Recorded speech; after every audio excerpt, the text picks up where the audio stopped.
네, 여러분 안녕하십니까? 오늘 인권이란 무엇인가라는 주제로 강의를 맡은 변해철 교수입니다. 현재 한국외국어대학교 법학전문대학원의 명예교수로 있으며 다수 학회에서 활동을 하고 있습니다. 여러분께서는 인권하면 떠오르는 것이 뭐가 있을까요? 특히 인권이라는 단어가 포함돼서 연상될 수 있는 어떤 표현, 단어, 이런 것을 잠깐 한번 생각을 해보시기 바랍니다. 제가 보기에는 많은 표현, 단어, 이런 것이 연상될 수 있겠습니다만, 그래도 이렇게 좀 압축을 해본다면, 한 세 가지 정도는 공통적으로, 여러분들이 생각을 해볼 수 있지 않을까 이렇게 생각을 합니다. 첫째가 이 세계 인권 선언이 될 것이고, 둘째가 프랑스 인권 선언, 셋째로는 국가인권위원회, 국내외적 또 이렇게 다양한 형태의 어떤 표현이 가능하겠습니다만, 이 세 가지 정도로 좀 압축해 볼 수 있지 않을까 이렇게 생각을 합니다. 이 시간적으로 이렇게 보면은 프랑스 인권 선언이 1789년이죠. 그리고 세계 인권 선언은 1948년 제2차 세계대전 이후에 유엔이 결성되고 유엔 총회에서 채택된 선언문이 되겠습니다. 그리고 가장 최근에 우리나라의 하나의 국가기관으로서의 국가인권위원회, 많은 인권 신장을 위해서 국내 활동을 하고 있습니다. 그렇습니다. 프랑스 1789년 인권선언, 원래는 인간과 시민의 권리 선언이죠. 하나의 전체적인 어떤 인권 목록을 포함한 인권의 어떤 중요성을 강조한 하나의 선언문으로서 프랑스 시민혁명의 하나의 산물로서 우리에게 널리 알려져 있는 그런 내용이 되겠습니다. 세계 인권 선언은 그건 초국가적인 하나의 국제기구로서의 어떤 유엔이 채택한 제2차 세계대전의 어떤 폐해를 반성하는 측면에 있어서 세계의 어떤 질서와 평화와 그리고 이 세계인들의 어떤 안전을 위해서 필요한 것들이 무엇인가 하는 것을 집대성한 것이 세계 인권 선언이다 이렇게 얘기를 할 수가 있겠습니다. 이건 다른 외국의 어떤 국가 내적인 어떤 프랑스 인권 선언, 어떤 봉건 체제를 타파하고 어떤 신분 사회를 갖다가 부정하면 새로운 어떤 평등 사회를 갖다가 구현하는 데 필요한 것이 무엇인가 하는 것을 생각을 해서 이 프랑스 인권 선언이 나왔던 것이죠. 이런 것이 또 이제 우리 대한민국에 와서는 최근에 국가인권위원회 같은 경우는 2001년에 설립이 되었습니다. 우리가 이른바 민주화 운동의 어떤 산물로서 현행 헌법이 탄생을 했고, 또 현행 헌법 아래에서 인권 보장의 어떤 실효적 보장을 위해서 강조된 것이 국가인권위원회 설립과 그를 통한 인권의 보장이 되겠습니다. 우리가 전반적으로 봤을 때 인권 보장은 확대되어 왔다 그동안에 이렇게 볼 수가 있겠습니다. 처음 말씀드렸습니다만 프랑스 같은 경우 프랑스 차원에 있어서의 인간과 시민의 권리 선언을 1789년에 하게 되었습니다만, 우리가 관심을 가지고 봐야 될 것은 인간과 시민의 권리 선언이라는 것이죠. 그러니까 보편적인 어떤 인간이 가지는 권리가 무엇인가 하는 것을 프랑스 국내에서 확인을 했다는 점에 있어서 어떤 중요한 의미를 가진다 이렇게 생각을 할 수 있겠습니다. 보편적인 누구나 인간으로서 당연히 가져야 될 권리와 함께 또 이제 시민의 권리, 시민이라는 것은 하나의 그 정치적 공동체의 구성원으로서의 지위에서 가지는 권리가 되겠습니다만, 인간으로서 가지는 권리와 시민으로서 가지는 권리를 구별해서 선언을 했다는 점에 있어서 상당히 중요한 의미를 가진다, 이렇게 말씀드릴 수 있겠습니다.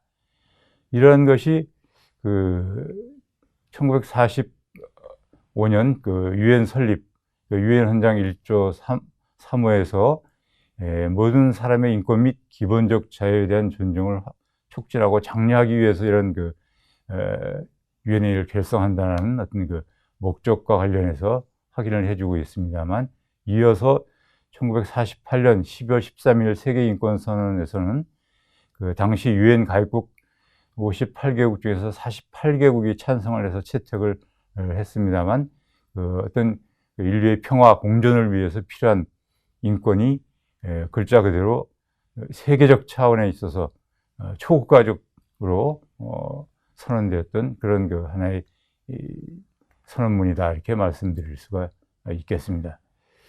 단순한 선언에 그치는 것이 아니라 특히 이제 유엔 차원에 있어서는 1950년에는 그 유럽 차원에 있어서, 유럽 지역에 있어서의 그 인권 규약을 채택한 데 이어서 1966년에는 유엔 차원에 있어서 인권 규약을 채택을 한 바 있습니다.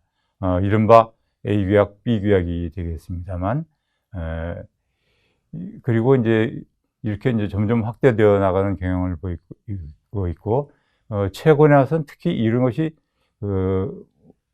어떤 우리 인간의 어떤 삶에 전반적으로 영향을 미칠 수 있도록 하기 위해서 확대되고 있기도 합니다.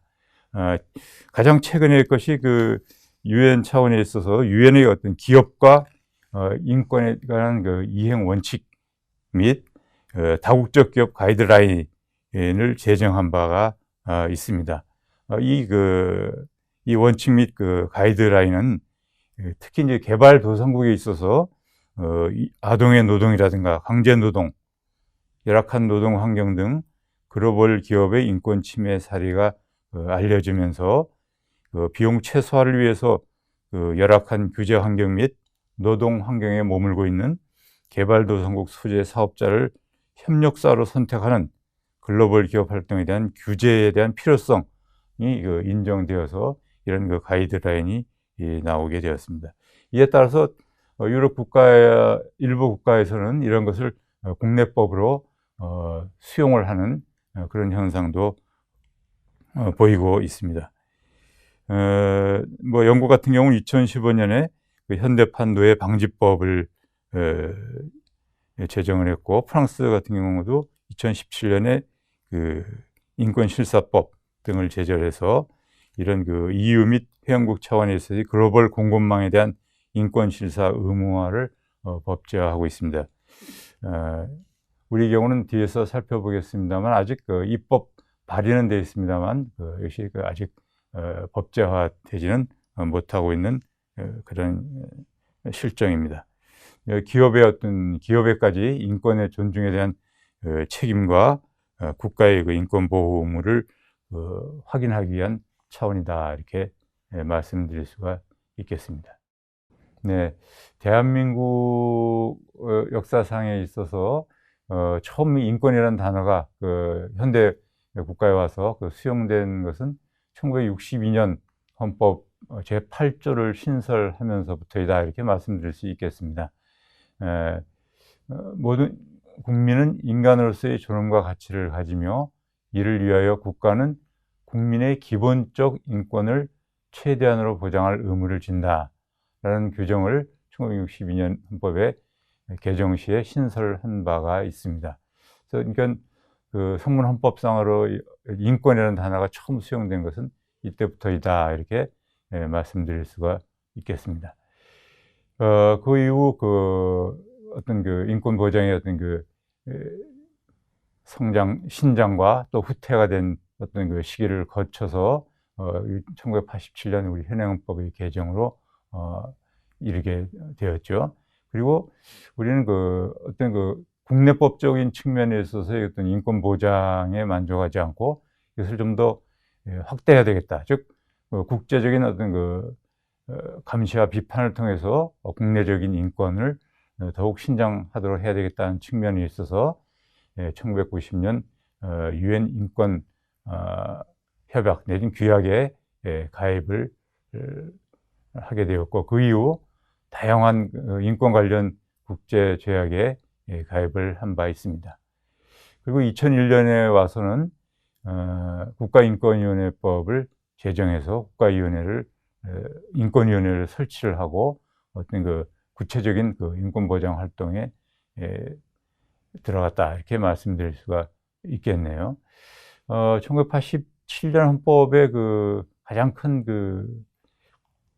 중요한 내용은 두 가지로 본다면 통치권과 관련해서는 대통령 직선제가 될 것이고, 그리고 국민의 어떤 인권, 이제는 우리 헌법 8조에 나오는 현행 헌법은 10조가 되겠습니다만, 국민의 기본적 인권 보장과 관련해서는 헌법재판소의 설치를 통한 국민의 기본적 인권 강화가 되겠습니다.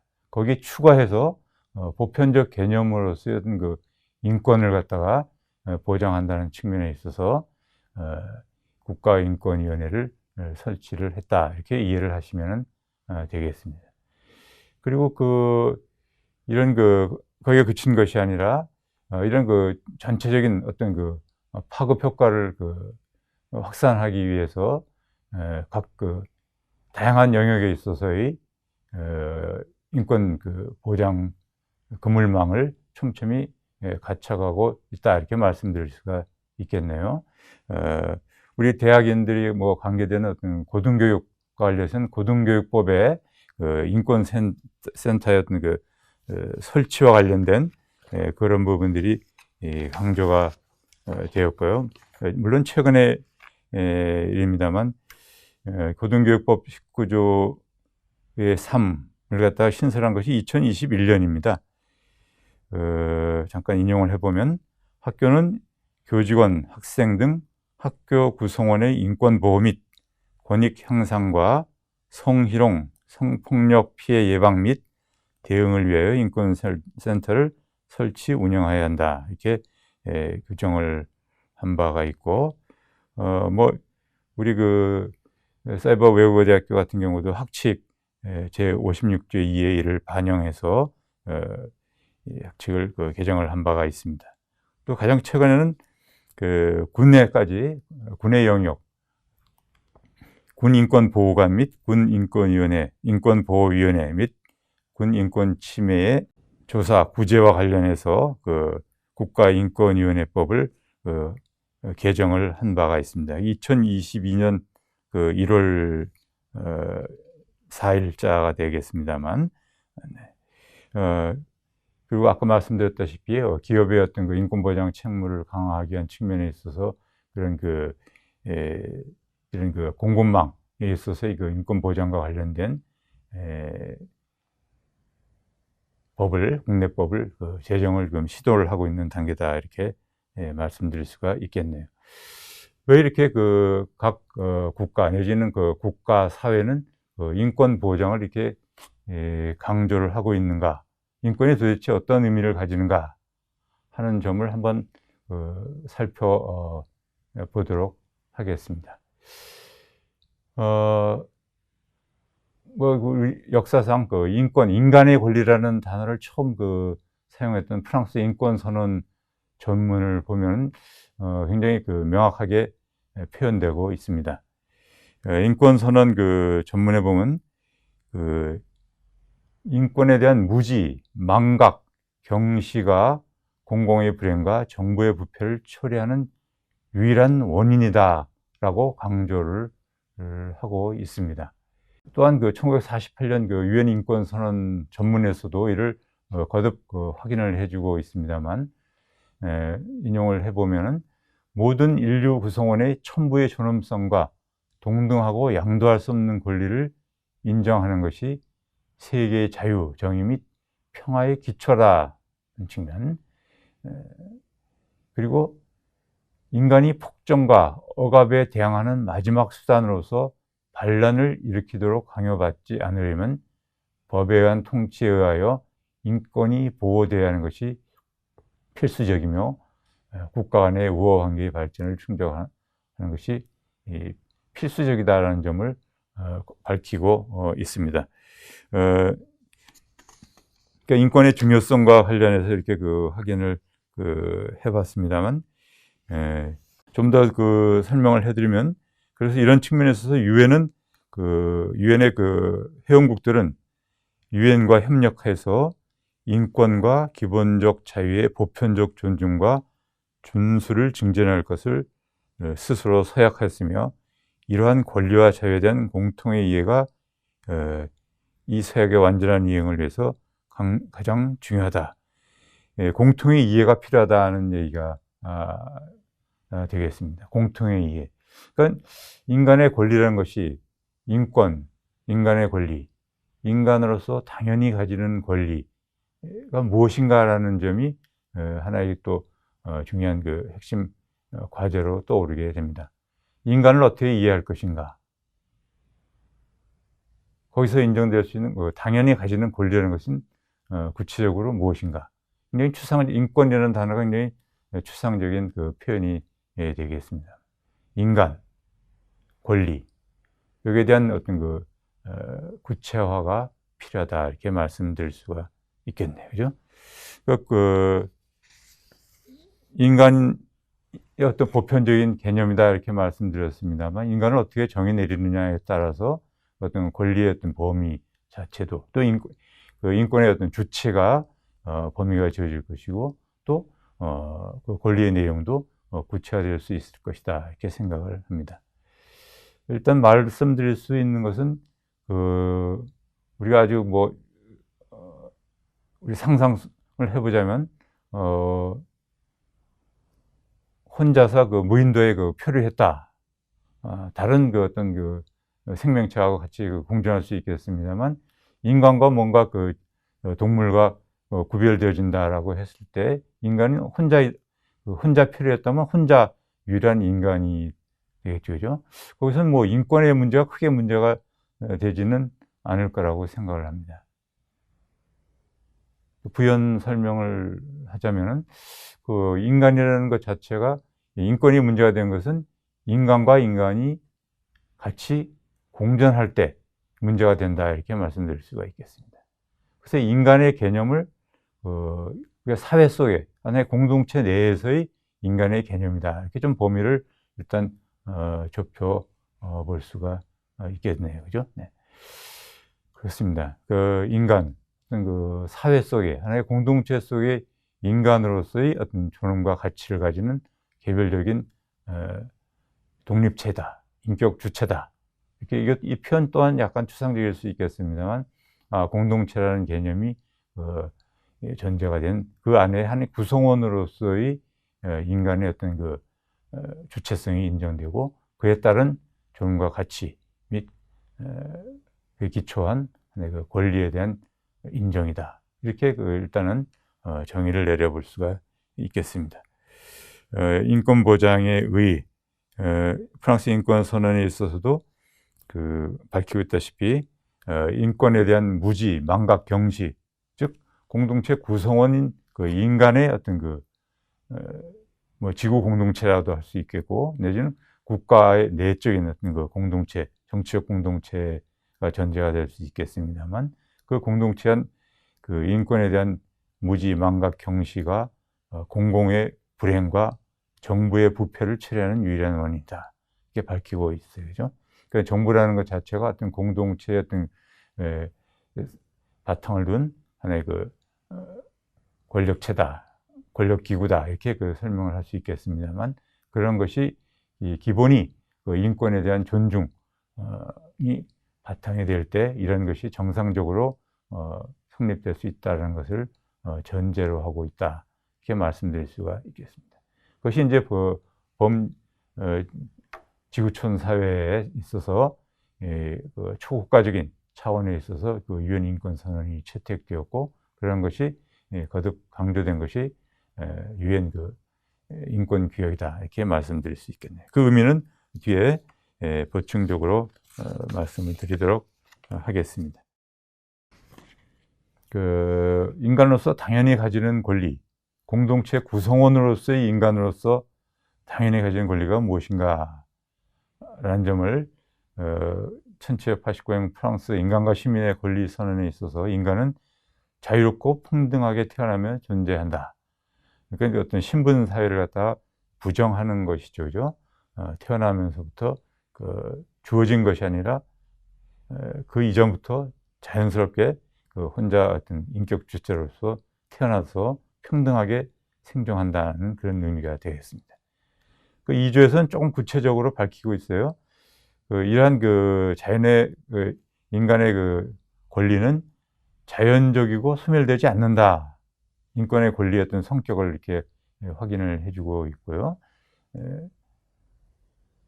그리고 구체적으로 자유, 재산, 안전 및 압제에 대한 저항이다. 이렇게 밝히고 있습니다.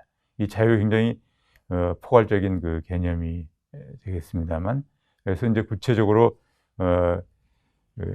프랑스 인권 선언이 17조로 이렇게 구성이 되어져 있습니다만, 그 이후에 있어서는 가장 당시에 있어서 요구되었던 신체의 자유라든가 이런 것들을 종교의 자유, 사상의 자유, 그 시대에 요구되었던 그런 자유권과 관련된 내용을 확인을 해주고 있습니다. 그리고 17조에는 재산권에 관한 규정을 두고 있습니다. 이러한 것이 이제 여러분들 잘 아시다시피 유엔 인권 선언에서는 더 확대된 상황이 되겠습니다만, 프랑스 인권 선언 당시에 있어서는 어떤 자유권 중심적인 어떤 그런 인권 선언이었다고 본다면, 1948년 유엔 인권 선언의 경우는 이런 이 자유권, 특히 어떤 시민적 정치적 권리에 관한 선언 이외에 추가적으로 그 시대에 요구되었던 경제적, 사회적, 문화적 권리에 관한 규정도 선언을 하고 있습니다. 가장 기본적인 것이 인간의 생명권이겠죠, 그죠? 그리고 하나의 생각하는 동물로서의 어떤 인간의 어떤 사회의 어떤 영역을 갖다 보장하는 사상의 자유라든가, 그걸 자유롭게 표현하는 표현의 자유라든가, 이런 것이 당연히 기본적으로 지켜져야 된다, 존중돼야 된다, 이렇게 말씀드릴 수가 있겠습니다.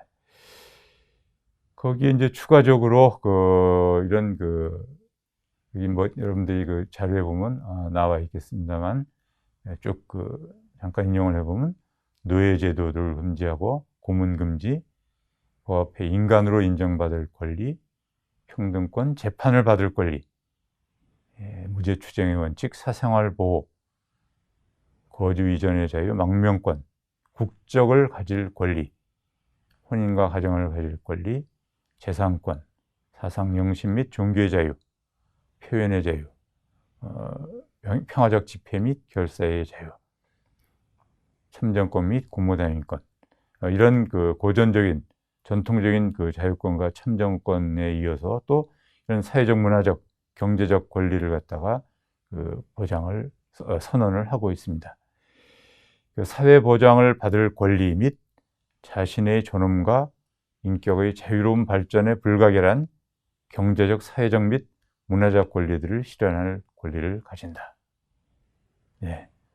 정당한 보수를 가질 권리라든가, 노조 결성 및 가입권, 교육을 받을 권리, 부모의 어떤 교육권, 그다음에 제27조에 보면 공동체의 문화생활에 자유롭게 참여하며 예술을 향유하고 과학의 발전과 그 혜택을 공유할 권리 및 자신이 창작한 과학적, 문화적, 예술적 산물로부터 발생하는 정신적, 물질적 이익을 보호받을 권리, 우리 요새 말하는 지적 재산권 같은 것이 되겠습니다만, 이런 것을 권리를, 새로운 형태의 권리를 갖다가 추가해서 선언을 하고 있습니다.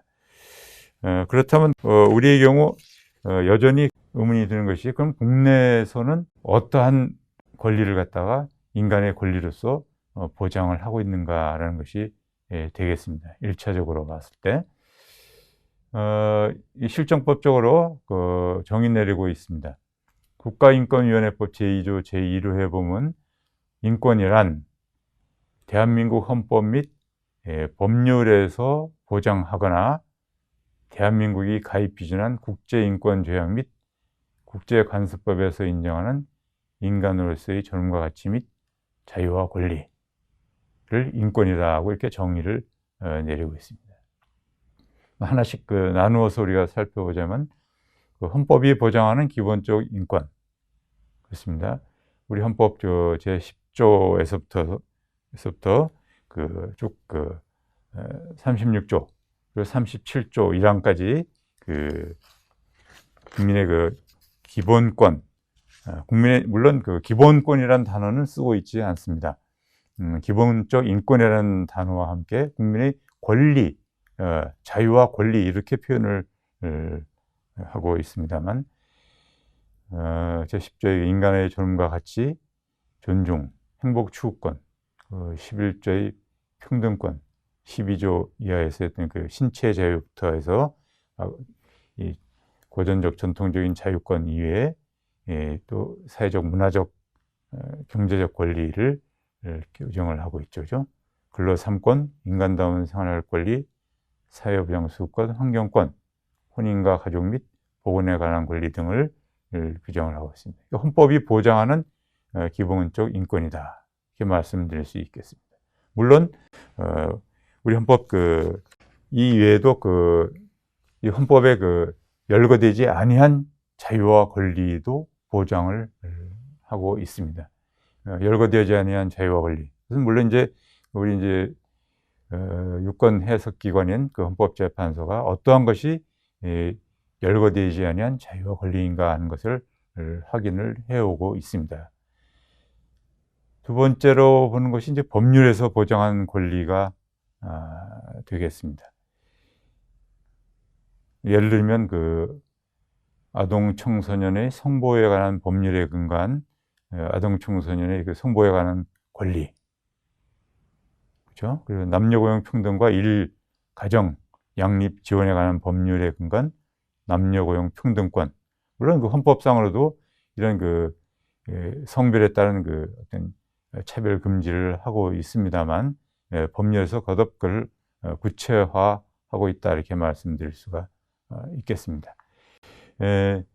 또 그 밖에 장애인 차별 금지법에 따른 장애인에 대한 평등권, 평등 보장권이라든가 이런 것도 하나의 법률에서 구체화된 권리다.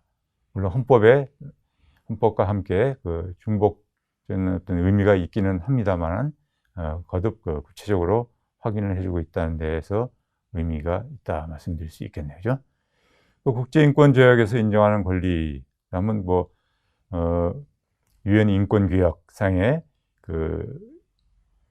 경제적, 사회적, 문화적 권리 및 시민적, 정치적 권리에 관한 규약에 의해서 보장되고 있는, 확인되고 있는 그런 인권 내용이 될 것이고, 개별적인 어떤 국제인권조약에서 인정하는 권리, 고문 금지, 고문 방지 협약, 아동 권리 협약 등 하나 예를 들어봤습니다만, 이런 인권조약에서 인정되는 권리가 우리 국가인권위원회에서 인정하는 보장 대상인 인권에 포함된다 이렇게 말씀드릴 수 있겠습니다. 그 밖에 국제관습법에서 인정하는 권리, 예를 들면 포로의 살해 금지 및 인도적 처우에 관한 전쟁법의 일반 원칙 등을 통해 인정되는 권리, 이런 것이 국제관습법으로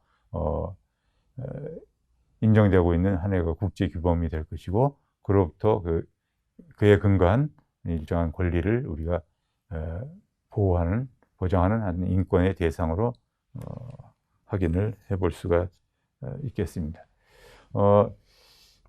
예를 들어서 우리가 하나 살펴보자면, 최근에 어느 고등학교에서 생활 중에는 휴대폰을 사용을 금지하는 그런 학교의 어떤 내부 규정을 정해서 그런 휴대폰 사용을 제한하는 그런 사례가 있었습니다만, 그걸 그 사례를 예를 들어서 우리가 살펴보자면 어떤 것이 문제가 될 수 있을까요? 여기서 일단 휴대폰 사용을 할 수 있는 어떤 권리, 이것이 어떠한 권리인가? 우리 과연 보장될 수 있는 인권의 한 내용이 될 것인가? 답은 어렵지 않다고 생각을 합니다. 일단 우리 헌법은 가장 직접적으로 관련된 것이 통신의 자유가 되겠네요. 헌법상 통신의 자유. 우리 성문헌법에서도 보장을 하고 있습니다. 우리 헌법 제18조는 모든 국민은 통신의 비밀을 침해받지 아니한다. 헌법상 보장된 기본적 인권의 한 내용으로서 국가인권위원회법에서 정한 인권의 내용에 해당된다, 이렇게 볼 수가 있겠네요. 그죠? 휴대폰의 자유로운 어떤 사용에 관한 권리가 인정된다. 또 국제인권조약과 관련해서 보면 아동권리 협약에 보면 제16조에 보면 16조 1호에 1항에 어떤 아동도 16조 1항입니다만 어떤 아동도 사생활, 가족, 가정 또는 통신에 대하여 자의적이거나 위법적인 간섭을 받지 아니하며 또한 명예나 신망에 대한 위법적인 공격을 받지 아니한다. 이렇게 정하고 있습니다.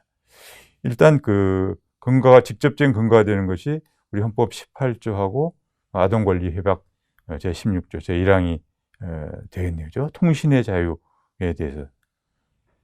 우리 헌법 제18조는 모든 국민에 대해서, 모든 국민의 통신의 자유. 아동권리 협약 같은 경우는 아동의 통신에 관한 어떤 권리, 자유를 갖다가 규정을 하고 있습니다. 그 밖에 이제 이런 것을 존중해야 될 의무가 이제 아까 말씀드린 헌법 제10조에 있어서 모든 국민은 인간으로서의 존엄과 가치를 가지며 행복을 추구할 권리를 가진다. 국가는 개인이 가지는 불가침의 기본적 인권을 확인하고 이를 보장할 의무를 진다.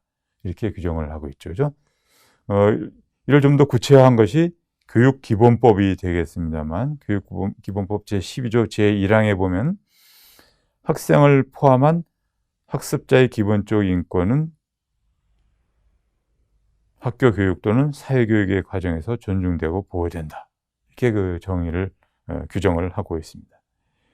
좀 더 구체적으로 초중등교육법을 보면 학생의 인권 보장과 관련해서 규정을 하고 있습니다만, 학교의 설립자, 경영자와 학교의 장은 헌법과 국제인권조약에 명시된 학생의 인권을 보장해야 한다. 이렇게 규정을 하고 있습니다. 직접적으로 관련된 것은 방금 우리 살펴본 대로 헌법 제18조하고 유행 아동권리에 관한 협약, 이 상의 어떤 통신의 자유가 문제가 될 것이고, 이를 보장할 의무를 갖다가 학교, 그다음에 국가에게 의무를 부담을 시키고 있습니다. 이에 따라서 국가 및 학교는 이를 학생, 국민 내지는 학생의 어떤 인권을, 통신의 자유를 보장할 의무를 지게 됩니다. 아까도 말씀드렸다시피 무조건적인 보장이냐, 그것은 아니다라는 점을 강조를 할 수 있습니다.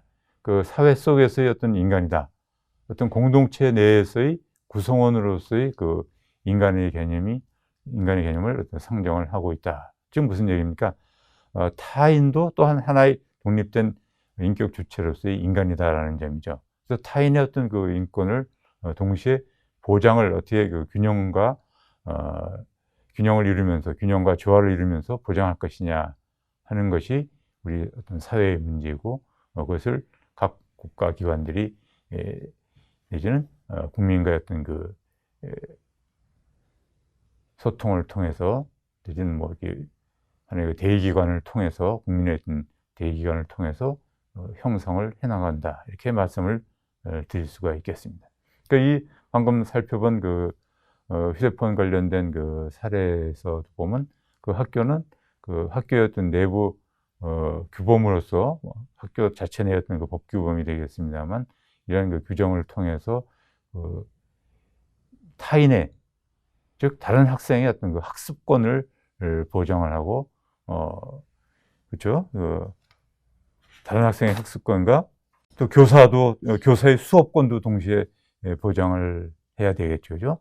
이런 그 우리 사회적으로 그 휴대폰 사용에 대한 어떤 그 어떤 잘못된 사용에 대한 어떤 폐해가 그 사회적으로 많이 그 드러나고 있습니다만 이런 것들을 학내에서는 그 학교가 하나의 그 학교의 어떤 학내 질서를 책임지는 학교가 어떤 학내의 어떤 규정을 통해서 이를 그 조정하고자 하는 측면에서 그런 규정을 제정했다 이렇게 볼 수가 있겠습니다. 즉 그런 그 규정을 어떤 그 제정하는 목적 자체는 상당히 그 정당하다 이렇게 볼 수 있겠습니다. 문제는 그러한 것이 과연 이 통신의 자유를 어느 정도까지 휴대폰 사용을 어느 정도까지 제한할 것이냐 하는 것이 이제 문제가 되겠습니다. 이 사례에서는 보면 그 학교에 그 도착해서부터 퇴교할 학교를 그 수업이 끝날 때까지 모든 전 시간을 그 휴대폰을 갖다가 그 소지할 수 없도록 사용할 수 없도록 그 제한을 하고 있다는 점이 결국은 그 여러분들 잘 그 많이 그 이해하고 있습니다만 과잉금지의 원칙에 있어서 특히 다른 수단을 통해서 제한을 가할 수도 있습니다만 너무 지나치다라는 측면에 있어서 수단이 적절하다, 수단의 적절성까지는 인정이 됐습니다만 그 피해를 최소화할 수 있는 방안으로 이런 그 제한을 가했어야 되는데 전 시간을 갖다가 학생의 그 학교 생활 전체를 갖다가 전체 시간에 있어서 휴대폰을 사용하지 못하도록 함으로써 지나치게 과도한 제한을 했다라는 측면에 있어서 이것은 학생의 어떤 통신의 자유에 대한 인권 침해가 되기 때문에 이를 조정을 해야 된다라는 측면에 있어서 권고 결정을 우리 국가인권위에서 한 그런 그 사례가 되겠습니다. 그렇습니다. 지금 그 구체적 권리가 어떠한 권리가 있는가 한 예를 들어서 살펴봤습니다만, 네. 그러니까 우리 그 사회도 그 인권에서 상당히 그 선진국 국민들의 어떤 그 인권 의식의 그 향상과 함께 이런 그 국제 규범을 존중하는 국제 사회 구성원으로서의 하나의 나름대로 역할을 하기 위해서 이런 그 우리 여러분들이 살펴보면 이런 그 다양한 그 국내 실정법에 있어서도 이런 그 국제 인권 조약을 갖다가 하나의 그 규범으로 한다는 것을 근본 규범으로 한다는 것을 확인을 해볼 수가 있겠습니다. 이런 그 인권 침해, 지금 방금 어떤 권리가 구체적으로 인정되는가와 관련해서 우리 하나의 그 사례를 살펴보면서 어떤 그 구제 방법도 살펴본 바가 있습니다. 즉 국가인권위원회에 의한 그 구제가 되겠습니다만 정말 그 우리 국내법상으로 봤을 때 다양한 어떤 그 인권 침해와 이에 대한 그 구제 어떤 그 방법들이 상당히 촘촘히 하나의 그 그물망을 구성하고 있다 이렇게 말씀드릴 수가 있겠습니다. 물론 침해 형태도 다양하죠, 그죠?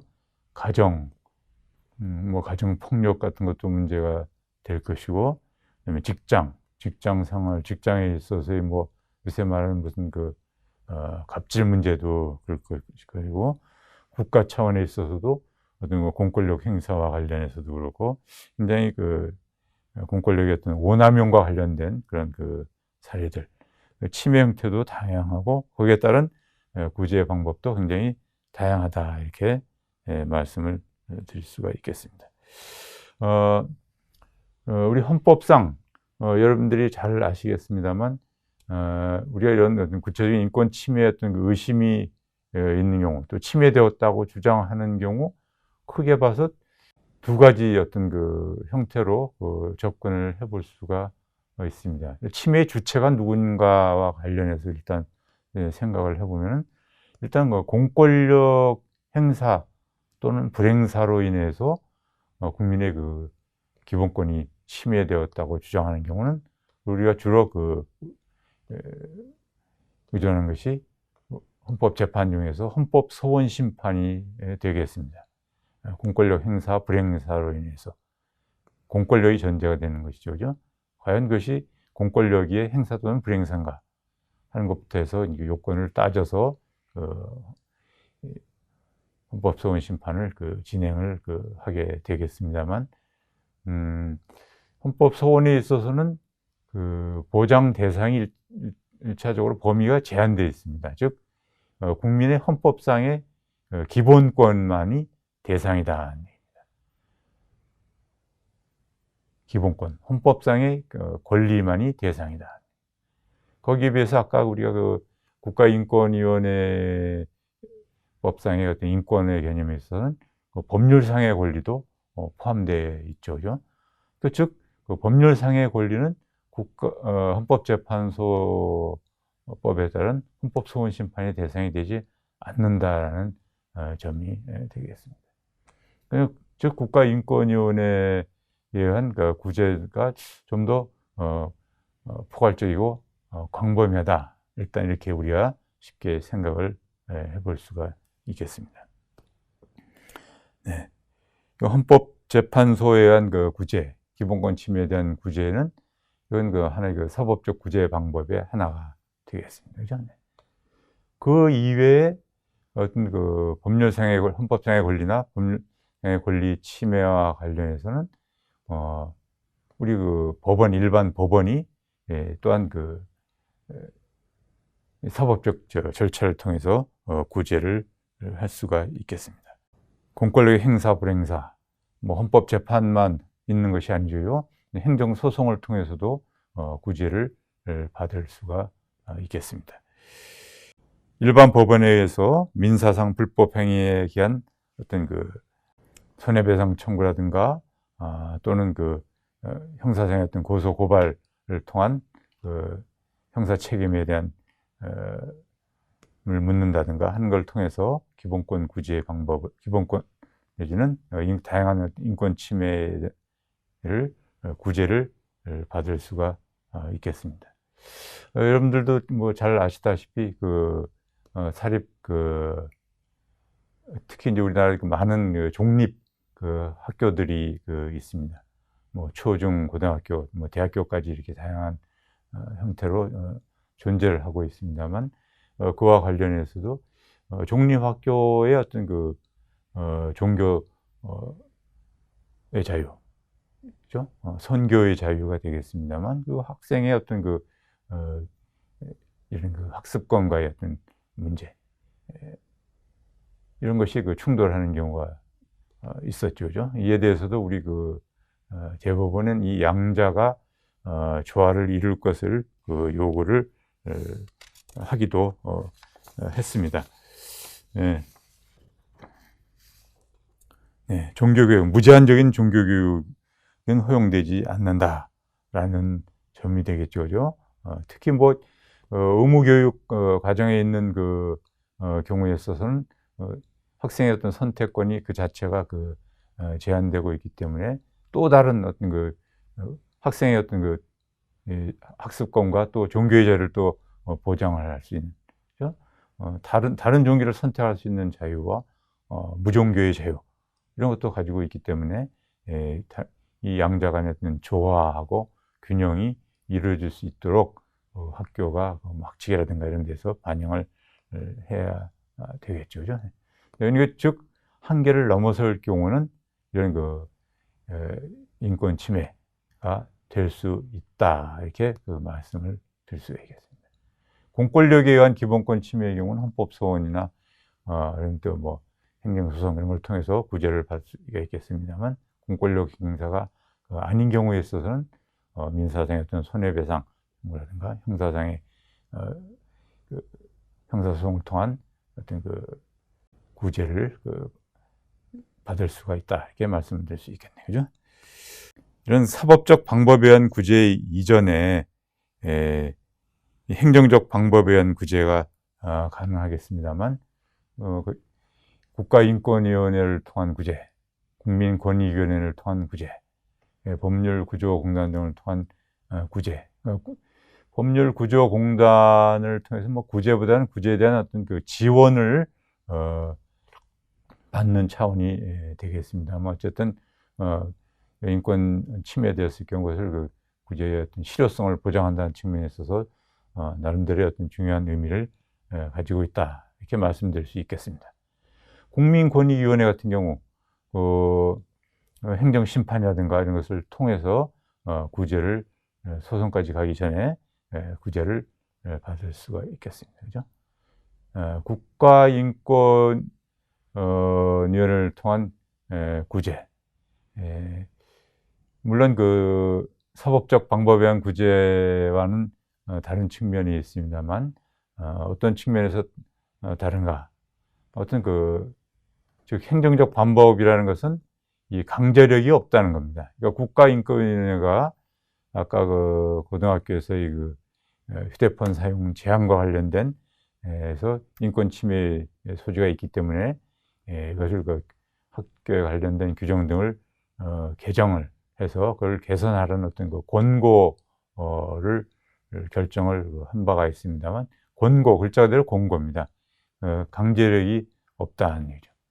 사법적 방법의 경우는 어떤 인용했을 경우에는 그에 대한 구제를 반드시 해야 하는 어떤 사법적인 구속력이 발생을 하게 됩니다만, 행정적 방법에 의한 구제의 경우는 권고에 그친다, 강제력이 없다 하는 한계가 있습니다.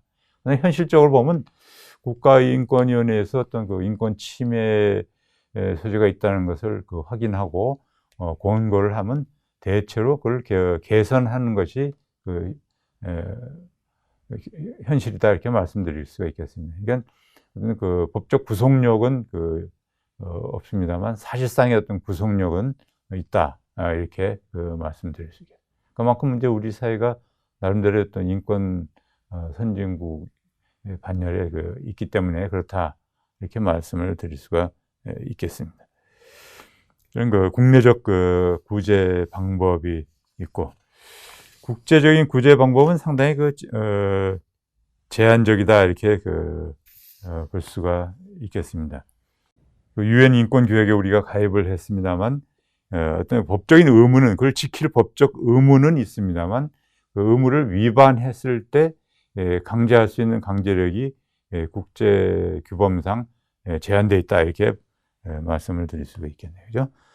일단 기본적으로 우리는 경제적, 사회적, 문화적 권리에 관한 규약, 이른바 A 규약이라고 얘기하는데요. 거기를 가입을 했기 때문에 그에 대한 취한 보장되고 있는 권리를 실현하기 위해서 어떠한 조치를 취했는가 하는 것을 유엔 경제사회이사회에 보고를 하고 경제사회이사회에서를 심의하고 거기에 대한 일정한 사항을 공고를 하게 됩니다. 여기도 공고가 나오네요. 그죠? 그와 함께 잠깐 A 규약의 경우는 경제적, 사회적, 문화적 권리에 관한 경우는 점진적인 어떤 목표를 달성해 나가는 것이, 왜냐하면 각국의 어떤 경제, 사회, 문화적 현실이 다 다르고 차이가 나기 때문에 그것을 일괄적으로 회원국들 내지는 규약 채택국을 대상으로 해서 요구를 할 수가 없기 때문에 점진적 달성을 목표로 해서 그 과정만 이행을 하면 됩니다. 그래서 크게 문제가 되지는 않습니다만, B 규약 같은 경우, 즉 시민적, 정치적 권리, 정치적, 시민적 권리에 관한 규약 같은 경우는 그대로 보장된 인권 내용 그대로 실현할 의무를, 법적 의무를 부담을 하게 됩니다. 그래서 그대로 실현을 하지 않았을 경우 여기에 대한 규약 당사국의 규약 불이행에 대해서 다른 국가, 타 당사국에 의해서 이 통보가 되고 이에 대해서 인권이사회에서에 대한 심리를 하고 그 위반 여부를 갖다가 확인을 하게 됩니다. 물론 그에 대한 그 강제력이 없다는 점, 그래서 뭐 외교적, 경제적 제재를 한다거나 어떤 뭐 이런 건 가능합니다만 어떤 그 사법적 절체한 그 강제력은 그 결여되어 있다 이렇게 말씀드릴 수가 있겠습니다. B규약 선택의정서 같은 경우는 이건 그 선택의정서니까요. 이 특이한 점은 그 개별 국민이 그 자국의 당사국의 어떤 그 국가기관 등에서 인권 침해되었다는 것을 청원을 할 수가 있습니다. 침해 통보 이렇게 얘기하는데 청원이 되겠습니다만 거기에 대해서 개인이 직접 한다는 것이죠, 그죠? 이 국제기구 아닙니까? 국가 간의 관계에 대해서 규정을 하고 있습니다. 죄악 의무임을 규정하고 있습니다만 선택 의정서를 채택한 경우에 있어서는 개별 국민이 그 국가의 인권 침해를 갖다가 심리해 줄 것을 청원할 수 있는 그 권리를 국민에게 인정하고 있다는 점에서 굉장히 중요한 의미가 있다 이렇게 말씀을 드릴 수 있겠습니다. 사법적인 그 절차에 따른 강제력이 결여되어 있다 이렇게 말씀드렸네요. 그죠?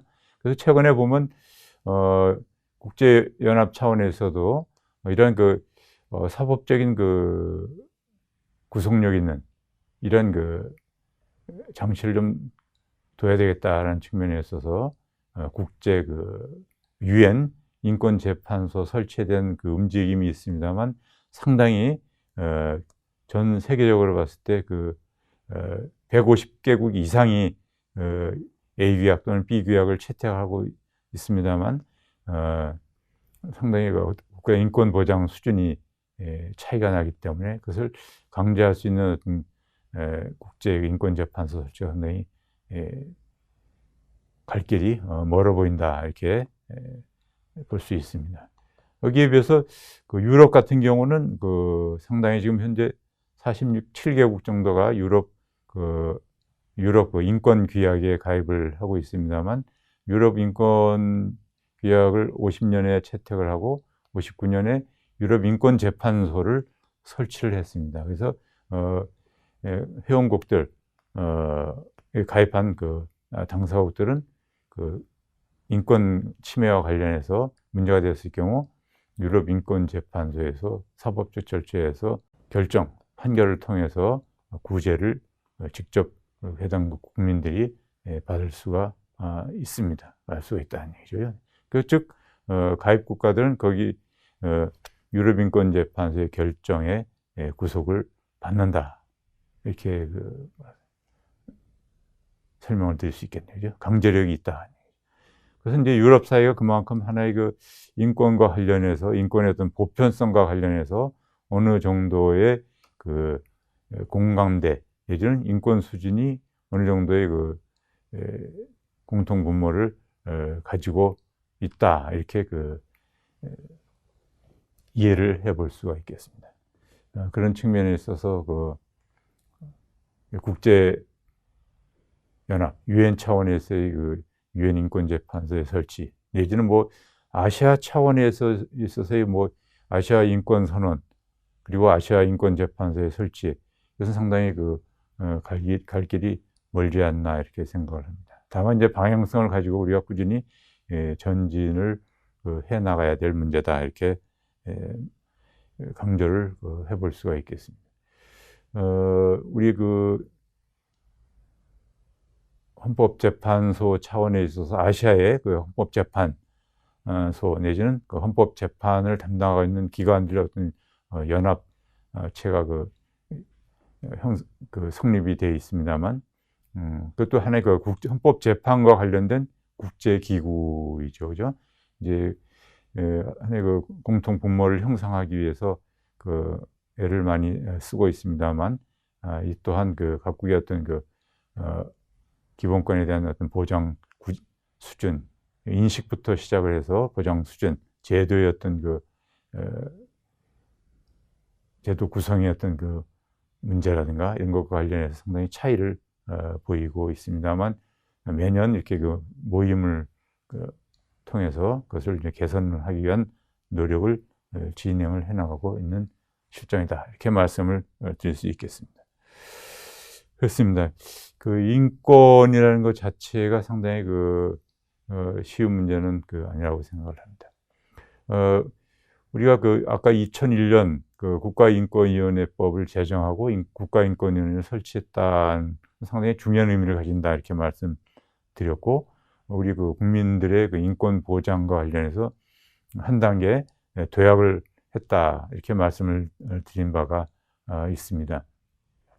왜냐하면 헌법재판소 설치를 통해서 또 이렇게 헌법소원 심판을 통해서 국민의 어떤 기본권 침해, 국가 권력, 공권력에 의한 침해, 공권력의 행사 불행사로 인한 기본권 침해에 대해서 상당한 성과를 거두고 있습니다. 그러나 우리가 생각해 보건대 인권 침해는 국가에 의해서만 침해되는 것은 아니라는 점이 되겠습니다. 우리 주변에 또 다른 어떤 개인, 조직, 사적 조직에 의해서도 인권 침해가 발생할 수 있다는 점입니다. 이게 굉장히 중요한 점이다, 이렇게 생각을 합니다. 그래서 헌법재판을 통한 공권력에 대한 국민의 기본권 보장에 이어서 국가인권위원회법을 통한 국가인권위원회법상에 대한 인권 보장, 상당히 중요한 의미가 있다. 특히 어떤 개인, 공권력, 국가기관이 아닌 어떤 개인에 의한, 다른 사인에 의한 이런 인권 침해에 대해서 침해를 구제받을 수 있다는 점에서 상당히 중요한 의미가 있다, 이렇게 말씀드릴 수 있겠습니다. 이 두 가지 포인트를 잘 우리가 이해를 하고 확인을 해볼 수가 있겠습니다. 예를 들면 이런 것도 있을 수 있겠죠. 아까 예를 들었습니다만 장애인 차별금지법 같은 것이 있습니다만, 어떤 식당에 전동 휠체어를 타고 식당을 시설을 이용을 하려고 했는데, 주인, 개인이죠, 그죠? 식당 주인 내지는 종업원에 의해서 제지를 당했다 라고 했을 경우에 어떻게 구제를 받을 것이냐. 일단 국가인권위원회는 이 또한 어떤 침해의 한 형태로 인정을 하고 있습니다.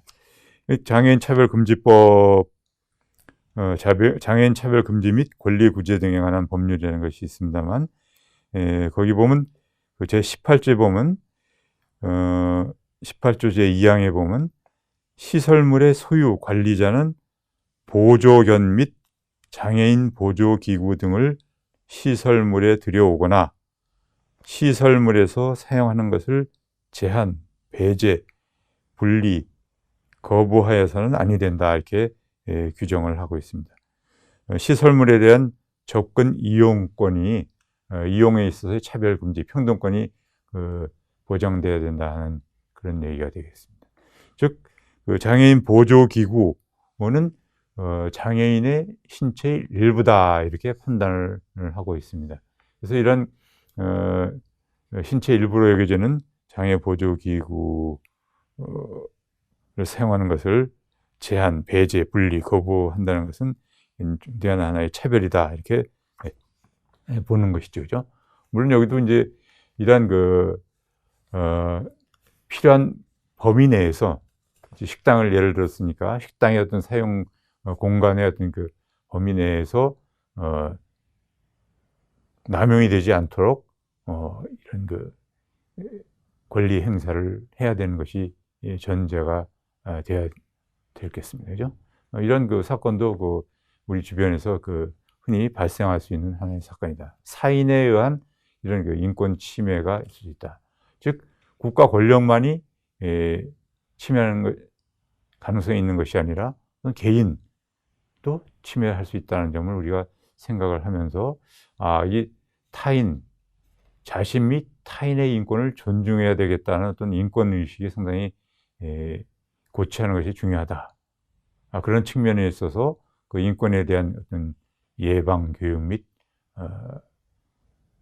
위반 행위에 대한 제재, 사회적 전체적으로 봤을 때 그런 각자 가지는 어떤 개별 주체가 가지는 인간으로서 가지는 어떤 존엄과 가치 및 인권이 존중받을 수 있도록 균형과 조화를 이룰 수 있도록 하는 것이 중요하다. 그래서 전체적으로 봤을 때 우리 사회에 있어서의 인권 친화적인 환경을 조성하는 것이 굉장히 중요하다, 이렇게 말씀드릴 수 있겠습니다.